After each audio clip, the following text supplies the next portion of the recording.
in.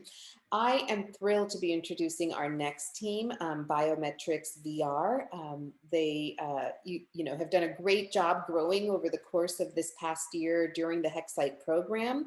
I'll be introducing Dr. Joe McGuire. And I think what everyone really needs to know is, aside from being, a practicing mental health professional and, promoting BioMetrix VR, Joe is a connoisseur of, any guesses? Oh, I think I hear it. They got it. Cupcakes. So Joe considers himself a cupcake aficionado. That will not be the topic. We'll have a separate, pitching and polling event to discuss that. But he also comes with an excellent team. And so you guys, I have to share some of the exciting stuff here. Ryan, their technical lead, has appeared in an Under Armour commercial and met Steph Curry. Super exciting.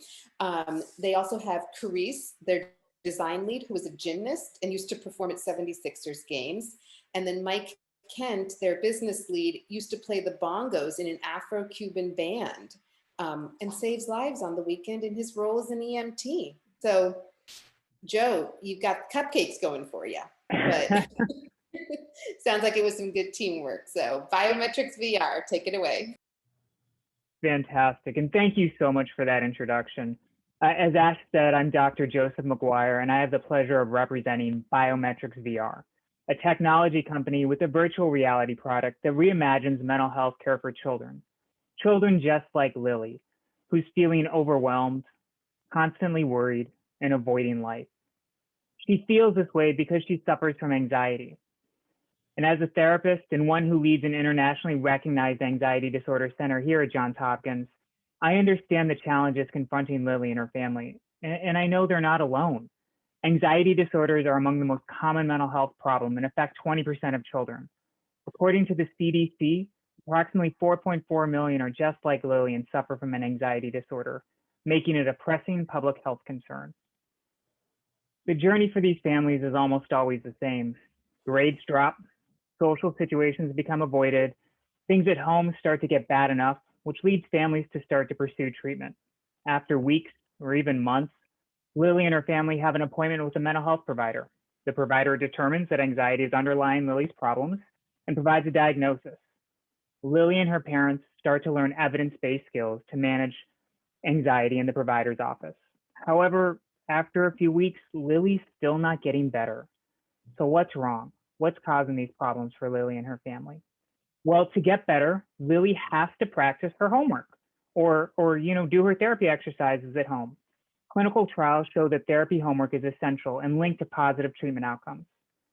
However, therapy homework is hard for children. They don't always understand the exercises, and they're often unmotivated to do them after school or on the weekends. Even when homework's completed, kids have to wait a whole week to get feedback from their therapist on its completion. Homework's hard for parents too. Parents are busy and don't always have the time to help with homework, or even when they do, it can get into a fight to get their kids to practice. So we know therapy homework is critical. We know it's challenging to do, but we also know that it'll help Lily have a positive treatment outcome. What happens to Lily and those other 4.4 million kids if they don't do their therapy homework and don't get better? Untreated childhood anxiety generally persists on into adulthood and place youth at a greater risk for major depression, substance use and abuse, and even suicidal ideations and behaviors. Effective treatment for childhood anxiety matters. Doing therapy homework matters. This doesn't have to be Lily's future or any other child's future. Our team has reimagined evidence-based therapy and would like to introduce you to our solution, an immersive virtual reality product to help children overcome anxiety using evidence-based skills and increase homework completion without all that hassle. Youth begin this journey by placing on biosensors to monitor the physical symptoms of anxiety and place on the VR headset to enter our world. Here they take their first step on their VR journey and overcome anxiety. Youth can select from a menu of options. This includes beginning or continuing the therapeutic journey in adventure mode. There's also the option to quick play therapy games and complete practice exercises. Progress using your therapeutic skills can be monitored in the stats area or viewed as achievements and prizes in the gallery. To begin, let's start with the adventure experience. In this experience, youth meet a guide who provides education about anxiety and orients users to the therapy homework exercises. The guide asks questions to personalize the therapeutic experience and recommends homework exercises based on responses.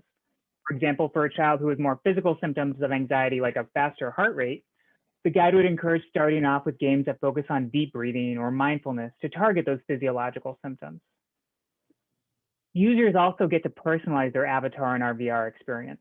While having a limited selection of items to start, youth unlock prizes and earn rewards by completing in-game activities to customize their avatar and enhance their appearance. In a suite of engaging VR games, youth learn and practice therapeutic skills. Let's start off with the game of dodgeball. In this game, youth take on a computerized opponent and have to practice controlling their heart rate using the deep breathing skills while simultaneously playing the game. The ability to play the game is directly linked to the physiological feedback from the heart rate sensor. So the better they use the deep breathing skills, the better they can play the game. Let me show you what I mean. When the user's heart rate starts to become elevated, youth receive visual feedback until the deep breathing skills are applied to lower the heart rate. When the heart rate returns to the target range, the gameplay returns to normal. We use a staircase algorithm to titrate our biofeedback. This makes our games more challenging the better you get at using the skills, but also adapts to become less difficult when somebody's struggling to meet the target goals. We also provide multiple settings and different levels of each game to maintain engagement. This helps user interest and helps them practice their skills across settings. Office-based therapy sessions are the industry standard for evidence-based care. While things like the Calm app provide education about anxiety and orient users to therapy skills, it doesn't provide feedback on skill use. So patients are left wondering if they're using the skills right, and if that's the reason they're still not getting better. Meanwhile, products like Talkspace increase the accessibility of therapeutic learning beyond the therapist's office, but they still are dependent upon clinicians to deliver guidance and using evidence-based skills. The closest product to ours is possibly Mightier. It uses biosensors to provide feedback during therapy games on a tablet. However, the product relies solely on a single biosensor and really only focuses on one therapeutic skills and doesn't personalize the therapeutic experience. Our product is the only one that uses immersive virtual reality, integrates with existing VR headsets, provides that personalized therapeutic experience with multiple biosensors, and enables progress monitoring for youth, parents, and ultimately clinicians. In the United States, there's 4.4 million children who suffer from an anxiety disorder. While our initial focus is on enhancing the current clinical care received by those 2.6 million youth in treatment, we anticipate expanding our market over time. This would include the 1.8 million youth who are not currently receiving care and all those youth who are currently at risk for developing an anxiety disorder. Ultimately, we plan to expand our product use to create immersive VR experiences for all 284 million people globally who suffer from anxiety. Our product is designed for use by children with the intention of alleviating the burden of therapy homework. However, we plan to understand the value of our product across stakeholders to determine the optimal value-based price model. From a patient perspective, our product will effectively teach therapeutic skills, increase homework compliance, and ultimately reduce the time and the effort associated with therapy. Plus, the engaging and fun nature will ultimately leave patients and families much more satisfied. From a provider perspective, our product will enhance adherence to therapeutic skills, allow for objective progress monitoring, and will ultimately improve the effectiveness of evidence-based care. Moreover, providers will now have a window into patient skill use outside the therapy office to help tailor therapy sessions to patients' individual levels. Lastly, payers will also be excited about the overall reduction in healthcare spending, as this product can help increase the efficiency and effectiveness of mental health care, which in turn will ultimately reduce dollars. We've enjoyed participating in the Hexsite Accelerator program and have developed an initial prototype. Over the next few months, we'll continue our product development and preparation for a clinical trial to test and validate the product's efficacy. During this time, we plan to fundraise and apply for a small business innovation research grant through the NIH to support our product development and clinical trial. In doing so, we will establish buy-in from specialty anxiety clinics at premier academic medical centers to participate in our clinical trial. Furthermore, we'll leverage iterative user feedback and efficacy data to optimize our minimal viable product for release. We set out on a journey to help patients like Lily and their families overcome anxiety. As we've worked with stakeholders across the development process, the importance and value of our work has become abundantly clear. As one clinician said it best, When push comes to shove, the hardest work happens between therapy sessions. Our product is here to make that hard work, that homework, easier and more effective for children and families. This work is really made possible by a world-class team who are all experts in the field. While I've had the pleasure of highlighting the clinical importance of this work, Dr. Michael Kent is the team's business lead who's put together a path forward to bring our innovative approach to mental health care into the marketplace. Dr. Caress Spencer is the team's design lead, who's had a pivotal role in reimagining the therapeutic experience using a design thinking approach. And finally, Ryan Tashima is the team's technical lead, who's had the critical role of bringing the team's ideas into reality, or rather virtual reality. We're BioMetrix VR, a digital tech company reimagining mental health care. We believe that our innovative VR product will bring healing and hope to patients and families affected by mental illness. Thank you very much for your time.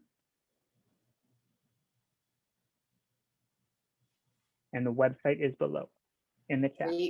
Great work, Dr. McGuire and team. At this time, we will hear from the judges. So Eileen.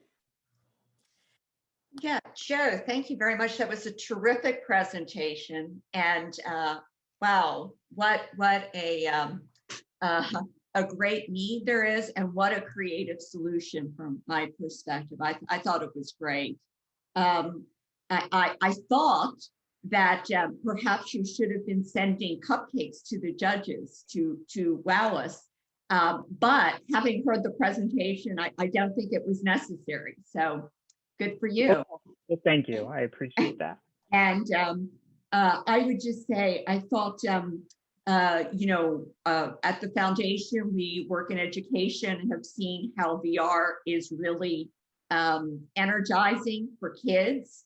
They're really excited and feel like they're on the cutting edge and they're special, and that's really important. And we certainly care particularly about at-risk populations where we know there's a lot of trauma, and that is associated with anxiety.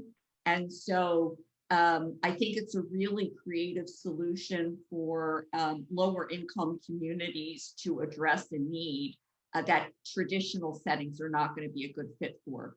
So very interesting and creative solution. We'll be interested in learning more. Thank you very much. Thanks, Eileen. Troy? All due respect to my colleague Eileen, I'll take that cupcake anytime you want to send it. But that aside, I agree. A great presentation, and obviously very timely, given what's happened in COVID. We're seeing an escalation of challenges amongst our youth in terms of dealing with the pressure they already were facing, and then you added on what's happened in this last year or so. So I appreciated the timeless of it. And I also want to echo Eileen's. I had the same comment, Eileen, in terms of how this could get into those communities that don't, frankly, have access to therapists and the like. And so I think that actually speaks to the other comment for me is, if you said it, I missed it, and I apologize. I didn't hear channels about how you actually going to get this product out and through and to, and who are the real kind of customers, and how that economics is going to work for that. If you said it, it went past me. But I think understanding that, I think, is important as you continue to refine this. But I agree with Eileen. This is a very timely product, and so thank you for your time on this. And you have a very talented team as well. Thanks, Troy. Excellent feedback. Chris?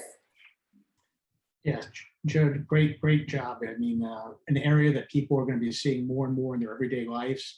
We see it already in some manufacturing plants for identification of items and parts and picking and warehouses. I think one of the things that it strikes me is that it works extremely well with younger children that are used to that gameology of something that they're trying to achieve. I think the one thing I would focus on is that, especially with people with anxiety, a lot of times you have a little bit of distortion in those VR goggles, and it can be a little unsettling for people. And then I guess the other piece that we've looked at in our company has been that there's a wide variability in the quality of the different VR sets. And I think one of the things you're going to have to really focus on is hardware cost. And when you're starting to look at the really good VR sets that try to eliminate a lot of that, you're in the $6,000, $7,000, $8,000 range, which makes it really difficult to put them in every home. But I think those costs are going down every quarter, and every quarter it gets cheaper and the technology gets better. So I'd be thinking about how to maybe potentially partner with one of the actual hardware vendors and see if you can get preferred pricing, or you can get something or access to some of the newer versions that are trying to eliminate some of those issues. Great job, Dr. Thank McGuire. you so much. I appreciate it, guys. Thank you.